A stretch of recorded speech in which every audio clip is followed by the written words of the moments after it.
Hi hello namaste welcome back ಅನ್ಸವಿರ್ಚಿನ್ logs. I hope ಎಲ್ಲರೂ ಚೆನ್ನಾಗಿದ್ದೀರಾ. ಅನ್ನಂ ಪರಬ್ರಹ್ಮ ಸ್ವರೂಪಂ. ಇದು ಸಂಡೇ ಲಾಗು. ಸಂಡೇ ಮಾರ್ನಿಂಗು ಮನೆಯೆಲ್ಲ ಕ್ಲೀನ್ ಮಾಡ್ತಾಯಿದ್ದೀವಿ. ನಾನಿಲ್ಲಿ ನೆಲ ಒರೆಸ್ಲಿಕ್ಕೆ ಸ್ವಲ್ಪ ಉಪ್ಪನ್ನು ಹಾಕ್ಕೋತಾ ಇದ್ದೀನಿ. ಜೊತೆಗೆ ಹೋಮ್ ಮೇಡ್ ಲಿಕ್ವಿಡನ್ನು ಮಾಡಿ ಇಟ್ಕೊಂಡಿದ್ದೀನಿ. ಲೆಮನನ್ನು ಹಾಕಿ ನನ್ನ ಓಲ್ಡ್ ವಿಡಿಯೋದಲ್ಲಿದೆ ಅದು ಲಿಕ್ವಿಡು, ಅದನ್ನು ನಾನು ಸೇರಿಸ್ಕೊತಾ ಇದ್ದೀನಿ. ಹಾಗೆ ಒಂದು ಕಡೆಯಿಂದ ನೀಟಾಗೆಲ್ಲ ಕ್ಲೀನ್ ಮಾಡ್ಕೋತಾ ಇದ್ದೀವಿ. ಇದು ಟಿಪೈ ಗ್ಲಾಸು. 15 ಡೇಸ್ ಆಗಿತ್ತು ಸೋಫಾ ಹಾಕಿದ ಮೇಲೆ ಅದನ್ನು ಮುಂದೆ ಎಳ್ಕೊಂಡು ನೀಟಾಗಿ ಕ್ಲೀನ್ ಮಾಡ್ಕೊಳ್ಳೋಕ್ಕೆ ಟೈಮ್ ಸಿಕ್ಕಿರಲಿಲ್ಲ. ಸೊ ಸಂಡೇ ಮಕ್ಕಳೆಲ್ಲ ಇದ್ದಿದ್ದರಿಂದ ನನಗೆ ಹೆಲ್ಪ್ ಆಗುತ್ತೆ ಅಂತ ಸೋಫಾಗಳನ್ನೆಲ್ಲ ಮುಂದೆ ತೆಗೆದು ಹಿಂದೆ ಎಲ್ಲ ನೀಟಾಗಿ ಕ್ಲೀನ್ ಮಾಡ್ಕೋತಾ ಇದ್ದೆ. ಒಬ್ಬರಾದರೆ ಸ್ವಲ್ಪ ಕಷ್ಟ ಆಗುತ್ತೆ, ಸೊ ಮಕ್ಕಳಿದ್ರೆ ಹೆಲ್ಪ್ ಮಾಡ್ತಾರೆ ಅಂತ ಈ ರೀತಿ ರೆಡಿ ಮಾಡ್ಕೋತಾ ಇದ್ದೆ. ಎಲ್ಲ ಸೋಫಾಗಳನ್ನೂ ಮುಂದೆ ಎಳೆದು ಹಿಂದೆ ಎಲ್ಲ ನೀಟಾಗಿ ಕಸ ಎಲ್ಲ ಹೊಡ್ಕೊಂಡು ಧೂಳೆಲ್ಲ ತೆಕ್ಕೊಂಡು ನೆಲ ಎಲ್ಲ ಒರೆಸಿ ಕ್ಲೀನ್ ಮಾಡ್ಕೋತಾ ಇದ್ದೆ. ಮಕ್ಕಳು ಕೂಡ ಚಿಕ್ಕದಾಗಿ ನನಗೆ ಹೆಲ್ಪ್ ಮಾಡ್ತಾಯಿದ್ರು. ಒಬ್ಬರೇ ಅಂದರೆ ಸ್ವಲ್ಪ ಕಷ್ಟ ಆಗುತ್ತೆ ಕ್ಲೀನಿಂಗ್ ಇದ್ದಾಗ. ಸೊ ಯಾರ್ದಾದ್ರೂ ಒಬ್ರದ್ದು ಹೆಲ್ಪ್ ಬೇಕೇ ಬೇಕಾಗಿರುತ್ತೆ. ಸೊ ನಾನು ಈ ಥರ ಕ್ಲೀನಿಂಗ್ ಇದ್ದಾಗ ಸಂಡೇ ಟೈಮ್ ಇಟ್ಕೊಂಡು ಬಿಡ್ತೀನಿ. ಮಕ್ಕಳು ಕೂಡ ಸ್ವಲ್ಪ ಹೆಲ್ಪ್ ಮಾಡ್ತಾರೆ. ವಿಂಡೋಸ್ ಎಲ್ಲ ನನ್ನ ಮಗಳು ಕ್ಲೀನ್ ಮಾಡಿಕೊಡ್ತಾ ಇದ್ದಾಳೆ. ಮಕ್ಕಳಿದ್ದಾಗ ಮನೆಯಲ್ಲಿ ಎಷ್ಟೇ ಸಲ ನಾವು ಕ್ಲೀನ್ ಮಾಡಿದ್ರೂ ಸೋಫಾ ಸೆಟ್ ಮೇಲೆ ಬಟ್ಟೆ ಅಂತೂ ಇರೋದೇ ಇಲ್ಲ. ಸುಮಾರು ಸಲ ಸೆಟ್ ಮಾಡಿದ್ರು, ದಿನದಲ್ಲಿ 3-4 ಸಲ ಸೆಟ್ ಮಾಡಿದ್ರು ಕೂಡ ಬಿದ್ದೋಗ್ತಾ ಇರುತ್ತೆ. ಏಕೆಂದರೆ ಮಕ್ಕಳೆಲ್ಲ ತೊಳಿತಾ ಇರ್ತಾರೆ. ಹತ್ತಿ ಕೂತು ಎದ್ದು ಮಾಡಿದಾಗೆಲ್ಲ ಅದು ನಾವೆಷ್ಟೇ ಸೆಟ್ ಮಾಡಿದ್ರೂ ಕೂಡ ಬಿದ್ದೋಗ್ತಾ ಇರುತ್ತೆ. ಹಾಗೆಯೇ ಒಂಚೂರು ಗಿಡಗಳೇನಿತ್ತು ಅದನ್ನು ಕೂಡ ಧೂಳಾಗಿದೆ ಅಂತ ಕ್ಲೀನ್ ಮಾಡ್ತಾ ಇದ್ದಾರೆ. ಸಂಡೇ ಆಗಿದ್ದರಿಂದ ನನಗೆ ಹೆಲ್ಪ್ ಸಿಗ್ತಾ ಇದೆ. ಕೆಲವೊಮ್ಮೆ ಹೆಲ್ಪ್ ಮಾಡ್ತಾರೆ, ಕೆಲವೊಮ್ಮೆ ಮಾಡಲ್ಲ. ಅವ್ರಿಗೂ ಕೂಡ ಆಟ ಆಡಬೇಕಲ್ವ, ಮತ್ತು ಓದೋದಿರುತ್ತೆ, ಬರೆಯೋದಿರುತ್ತೆ. ಸೊ ಜಾಸ್ತಿ ರಿಸ್ಕ್ ಅಂತೂ ಕೊಡಲ್ಲ. ಸಂಡೇ ಒಂದು ಅರ್ಧ ಗಂಟೆನಾದರೂ ನನಗೆ ಹೆಲ್ಪ್ ಮಾಡಲೇಬೇಕು ಅವರು. ಇವಾಗಲೇ ಕಲಿತ್ರೆ ಅಲ್ವಾ ಮಕ್ಕಳು ಮುಂದೆ ಕೂಡ ನೀಟ್ನೆಸ್ ಆಗಿರೋದು. ಸೊ ಚಿಕ್ಕವರಿಂದನೇ ನಾವು ನಮ್ಮ ಎಲ್ಲ ಕೆಲಸಕ್ಕೂ ಮಕ್ಕಳನ್ನು ಇನ್ವಾಲ್ವ್ ಮಾಡ್ಕೋಬೇಕು. ಸೊ ಅವ್ರಿಗೂ ಕೂಡ ಅದು ಬರಬೇಕು ಮುಂದೆ.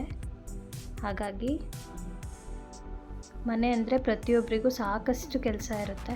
ಎಷ್ಟು ಕ್ಲೀನ್ ಮಾಡೋದಿರಲಿ, ಮತ್ತೊಂದು ಕೆಲಸ ಇರಲಿ, ಏನಾದರೂ ಆಗಲಿ ಪ್ರತಿಯೊಬ್ಬರಿಗೂ ಇದ್ದೇ ಇರುತ್ತೆ. ಹೊಸದಾಗಿ ಯಾರಾದರೂ ನನ್ನ ಚಾನಲನ್ನು ನೋಡ್ತಾ ಇದ್ದರೆ ಸಬ್ಸ್ಕ್ರೈಬ್ ಮಾಡ್ಕೊಂಡು ನೋಡಿ. ಪಕ್ಕದಲ್ಲಿರೋವಂಥ ಬೆಲ್ಲೈಕನ್ ಕ್ಲಿಕ್ ಮಾಡಿ ನನ್ನ ಎಲ್ಲ ವಿಡಿಯೋ ನೋಟಿಫಿಕೇಷನ್ ಕೂಡ ನೀವು ಪಡಿಬೋದು.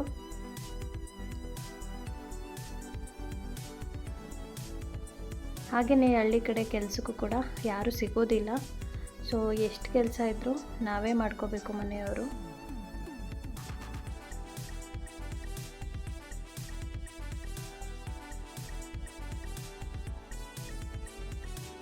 ಸೋಫಾದೆಲ್ಲ ಒರೆಸಿ ಆಗಿದೆ. ಇವಾಗ ನಾನು ಮ್ಯಾಟ್ ಹಾಕ್ಬಿಟ್ಟು ಟಿಪಾಯನ್ನು ಇಡ್ತಾ ಇದ್ದೀನಿ.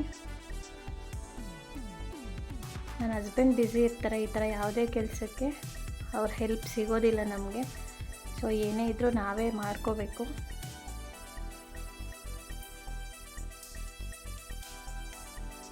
ನಾನು ನನ್ನ ಮಗಳು ಇಬ್ಬರು ಸರ್ಕಸ್ ಮಾಡ್ತಾಯಿದ್ವಿ.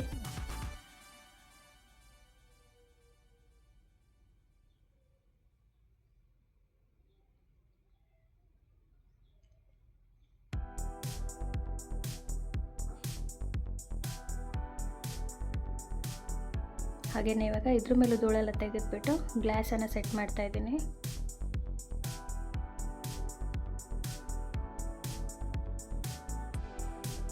ಗ್ಲಾಸ್ ಅಂತೂ ಪ್ರತಿದಿನ ನೀಟ್ ಮಾಡ್ಕೋಬೇಕಾಗೇ ಆಗುತ್ತೆ.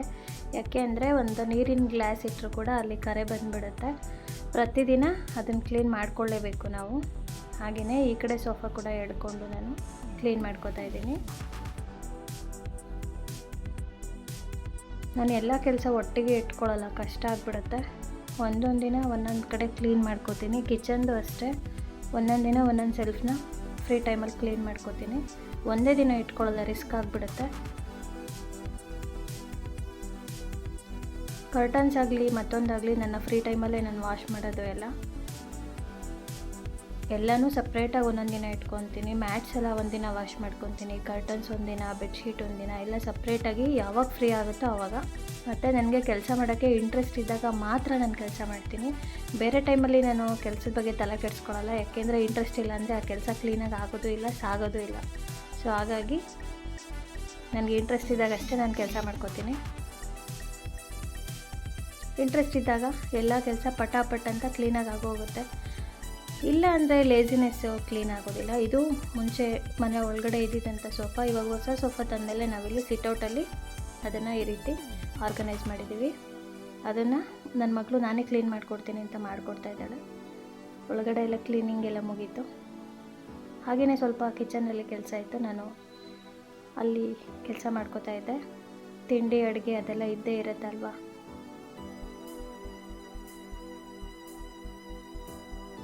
ಹೆಣ್ಮಕ್ಳಿಗೆ ಕೆಲಸ ಮುಗಿಯೋದೇ ಇಲ್ಲ, ಎಷ್ಟು ಮಾಡಿದ್ರೂ ಇದ್ದೇ ಇರುತ್ತೆ. ಯಾವುದಾದ್ರೂ ಒಂದು ಕ್ಲೀನಿಂಗು ಮತ್ತೊಂದು ಇದ್ದೇ ಇರುತ್ತೆ, ಕೆಲಸ ಮುಗಿಯೋದೇ ಇಲ್ಲ. ಹಾಗೆಯೇ ಇವತ್ತು ಬೇಳೆ ಸಾಂಬಾರು ಮಾಡ್ಕೊಳ್ಳೋಣ ಮಧ್ಯಾಹ್ನ ಅಂತ ಹೇಳ್ಬಿಟ್ಟು ಬೇಳೆ ಸಾಂಬಾರನ್ನು ಮಾಡ್ಕೋತಾ ಇದ್ದೆ. ಹಾಗೆ ಜೊತೆಗೆ ಮುದ್ದೆ ಮತ್ತು ರೈಸು.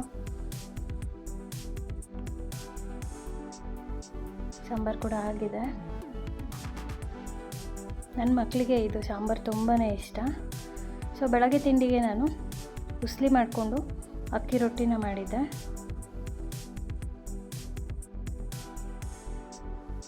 ಇದಾಗಿತ್ತು ನನ್ನ ಸಂಡೇ ವ್ಲಾಗ್. ಮತ್ತು ಇದು ಅವರೆಕಾಳು ಮಿಕ್ಸ್ಚರ್ ಮಾಡಲಿಕ್ಕೆ ಅವರೆಕಾಳನ್ನು ಸುಲಿದು ನೆನೆಸಿಟ್ಟಿದ್ದೀನಿ. ಅದಾದಮೇಲೆ ಸಂಜೆ ನೋಡಿ ಅವರೆಕಾಳು ಮಿಕ್ಸ್ಚರ್ ಕೂಡ ರೆಡಿ ಮಾಡ್ಕೊಂಡಿದ್ದೀನಿ. ನನ್ನ ಈ ವಿಡಿಯೋ ಇಷ್ಟದಲ್ಲಿ ಫ್ಯಾಮಿಲಿ ಫ್ರೆಂಡ್ಸ್ ರಿಲೇಟಿವ್ಗೆ ಶೇರ್ ಮಾಡಿ. ಹೇಗಿತ್ತು ಅಂತ ಮರೀದೆ ಕಮೆಂಟ್ ಮಾಡಿ. Thank you for watching. ನೋಡಿದ್ರಲ್ಲ ಹೇಗಿತ್ತು ನನ್ನ ಸಂಡೇ. ಟೇಕ್ ಕೇರ್, ಬಾಯ್. ಮುಂದಿನ ವಿಡಿಯೋದೊಂದಿಗೆ ಭೇಟಿಯಾಗೋಣ.